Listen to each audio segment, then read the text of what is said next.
Ginasdunggan ko siya uban sa mga bantugan o gamahanan kay nagpakamatay man siya tipon sa mga kriminal. Ipasa niya ang sala sa daghang mga tao ug siya'y nag-antos puli kanila o nag-ampo akong sila pasayloon. Mag-ampo kita.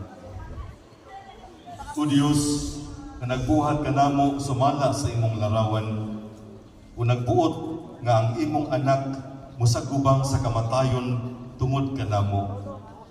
Itugot nga kaming nangaliyupo kanimo, magtukaw unta diha sa pag-ampo sa tanang panahon, umubiya nining kalibutana nga walay buling sa sala, o makapahulay nga malipayon diha sa imong kalinaw sa walay katapusan.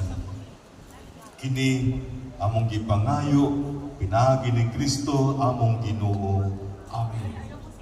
Amahan namo nga naa sa mga langit, pagkaygon ang imong ngalan. Mabot ka namo ang imong gingharian, matuman ang imong pagbuot dinhi sa yuta, maingon sa langit. Ang kananon namo sa matag adlaw, ihatag namo rong adlaw. Pasayloa kami sa among mga sala. Ingon nga pasaylo kami sa mga nakasala kanamo. Dili mo kami tugyan sa pagsulay. Hinunuan luwas sa kami sa dautan. Amen.